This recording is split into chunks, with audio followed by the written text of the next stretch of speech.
নমস্কার বন্ধুরা, আমি প্রতিমার হেসেলে আমি আপনাদের সবাইকে স্বাগত জানাই। আজ আমি আপনাদেরকে তৈরি করে দেখাবো একটি টিফিন বা জলখাবারের রেসিপি, চিড়ের পোলাও। বাচ্চাদের স্কুলের টিফিন বক্সে কিংবা সকালের জলখাবারে রাখতে পারেন এই রেসিপিটি, আর খেতেও খুবই টেস্টি হয়ে থাকে। বাচ্চারা সবজি খেতে চায় না, এভাবে চিড়ের সাথে বিভিন্ন রকমের সবজি দিয়ে যদি বানিয়ে নেওয়া যায় তাহলে বাচ্চারা খুব মজা করে খাবে। আসুন তাহলে দেখে নেওয়া যাক রেসিপিটি কিভাবে বানাবো।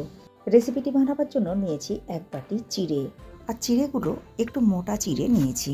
পাতলা চিড়ে ব্যবহার করলে একটার সাথে আর একটা জড়িয়ে যেতে পারে, এই জন্য চিড়ের পোলাও বানাবার সময় একটু মোটা চিড়ে ব্যবহার করা ভালো। প্রথমে চিড়েগুলো খুব ভালো করে চেলে নিয়েছি, এরপর 2 থেকে 3 বার জল দিয়ে খুব ভালো করে ধুয়ে নিতে হবে। দেখুন, জল অনেকটাই অপরিষ্কার রয়েছে, এর জন্য 2 থেকে 3 বার জল পাল্টে চিড়ে খুব ভালো মতো পরিষ্কার করে ধুয়ে নিয়েছি। চিড়ের মধ্যে 2 কাপ পরিমাণ জল দিয়েছি, যাতে করে চিড়েগুলো জলের মধ্যে খুব ভালো মতো ভিজতে পারে। চিড়ে খুব ভালো মতো ভিজিয়ে নেওয়ার জন্য 15 থেকে 20 মিনিট ঢাকা দিয়ে রেখে দিতে হবে। 20 মিনিট পর ভেজানো চিড়ের উপর থেকে ঢাকনাটা উঠিয়ে নিলাম, আর দেখুন চিড়ে জল টেনে ফুলে ডবল হয়ে গিয়েছে। দেখুন চিড়ের মধ্যে একটুও জল নেই, চিড়েগুলো ঝরঝরে ও খুব ভালো মতো ভিজেছে। এরপর চিড়ের পোলাও বানিয়ে নেওয়ার জন্য গ্যাস ওভেনে একটা কড়াই বসিয়ে কড়াইয়ের মধ্যে দিয়ে দিলাম 2 টেবিল চামচ পরিমাণ সাদা তেল।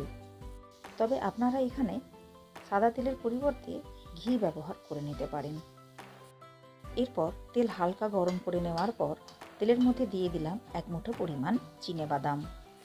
বাদামগুলো মিডিয়াম ফ্লেমে কয়েক সেকেন্ড নাড়াচাড়া করে ভালো করে ভেজে নিতে হবে। দেখুন বাদামগুলো খুব ভালো মতো ভেজে নিয়েছি, এখন তেল ঝরিয়ে উঠিয়ে নিতে হবে।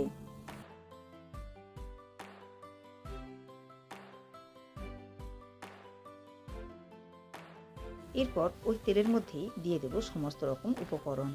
প্রথমে দিয়ে দিলাম 1 চা চামচ পরিমাণ কালো সর্ষে, দিয়ে দিলাম 1 চা চামচ পরিমাণ গোটা জিরে, 4 কোয়া রসুন কুচি করে দিয়ে দিলাম গরম তেলের মধ্যে। রসুন কুচিগুলো কয়েক সেকেন্ড নাড়াচাড়া করে ভালো মতো ভেজে নিতে হবে। রসুন কুচি ব্যবহার করতে না চাইলে এটা বাদ দিতে পারেন। রসুন কুচিগুলো খুব ভালো মতো ভেজে নিয়েছি। তেলের মধ্যে দিয়ে দিলাম 2টো কাঁচা লঙ্কা কুচি, দিয়ে দিলাম 10-12টি কারি পাতা। আবারও সমস্ত উপকরণগুলো কয়েক সেকেন্ড নাড়াচাড়া করে নিতে হবে। উপকরণগুলো কয়েক সেকেন্ড নাড়াচাড়া করে ভেজে নিয়েছি। এরপর দিয়ে দিলাম একটা মিডিয়াম সাইজের পেঁয়াজ কুচি। পেঁয়াজ কুচিগুলো একটু নরম করে ভেজে নিতে হবে। একটা প্লেটের মধ্যে কয়েকটা সবজি একটু ছোট ও ডুমো করে কেটে নিয়েছি।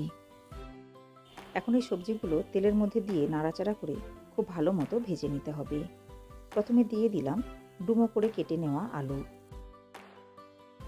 এরপর দিয়ে দিলাম 1/2 কাপ পরিমাণ ডুমো করে কেটে নেওয়া গাজর। আলু ও গাজর সেদ্ধ হতে একটু বেশি সময় লাগে, এর জন্য প্রথমে আলু ও গাজর কয়েক সেকেন্ড নাড়াচাড়া করে ভেজে নেওয়ার পর বাকি উপকরণগুলো দিতে হবে। আলুগুলো একটু নরম করে ভেজে নেওয়ার পর দিয়ে দিলাম 1/2 কাপ পরিমাণ ক্যাপসিকাম, 1 মুঠো মটরশুঁটি। আবারও সমস্ত উপকরণগুলো নাড়াচাড়া করে খুব ভালো মতো ভেজে নিতে হবে। সব সবজিগুলো নরম করে খুব ভালো মতো ভেজে নিয়েছি। এখন এর মধ্যে দিয়ে দিলাম একটা ছোট সাইজের বীজ বাদ দেওয়া টমেটো কুচি, দিয়ে দিলাম পরিমাণ মতো লবণ, 1/2 চা চামচ হলুদ গুঁড়ো, 1/2 চা চামচ কাশ্মীরি লাল লঙ্কার গুঁড়ো। সবজির সাথে কাঁচা লঙ্কা ব্যবহার করেছি, এর জন্য সামান্য পরিমাণ কাশ্মীরি লাল লঙ্কার গুঁড়ো ব্যবহার করলাম। আর বাচ্চাদের জন্য বানানো হলে অবশ্যই ঝালের পরিমাণ বুঝে দিতে হবে। দেখুন আবারও মশলা সহ সমস্ত উপকরণগুলো খুব ভালো মতো মিশিয়ে নিয়েছি। এখন সবজির মধ্যে দিয়ে দেব আগে থেকে ভিজিয়ে নেওয়া চিড়ে। আবারও নাড়াচাড়া করে সমস্ত উপকরণগুলো খুব ভালো করে মিশিয়ে নিতে হবে। রেসিপিটি অবশ্যই বাড়িতে একবার বানাবেন, আর খেয়ে কমেন্ট করে জানাবেন রেসিপিটি আপনাদের কেমন লেগেছে। সবজি ও চিড়ে খুব ভালো মতো মিশিয়ে নিয়েছি। এখন উপর থেকে দিয়ে দিলাম 1 টেবিল চামচ পরিমাণ চিনি। লো ফ্লেমে চিনি সহ সমস্ত উপকরণগুলো ভালো মতো মিশিয়ে নিলেই তৈরি হয়ে যাবে চিড়ের পোলাও। আমি সমস্ত রান্নাটাই সাদা তেলে করেছি, আপনারা চাইলে শেষে ওপর থেকে ঘি ছড়িয়ে ভালো মতো নাড়াচাড়া করে মিশিয়ে নিতে পারেন। রেসিপিটি ফেসবুক থেকে দেখলে পেজটিকে ফলো করে নেওয়ার অনুরোধ রইল। চ্যানেলটাকে সাবস্ক্রাইব করে পাশে থাকা বেল আইকনটি প্রেস করে নেওয়ার অনুরোধ রইল। এতে করে আমি চ্যানেলে যখনই কোনো নতুন ভিডিও আপলোড করব, সাথে সাথে নোটিফিকেশন পৌঁছে যাবে আপনাদের কাছে।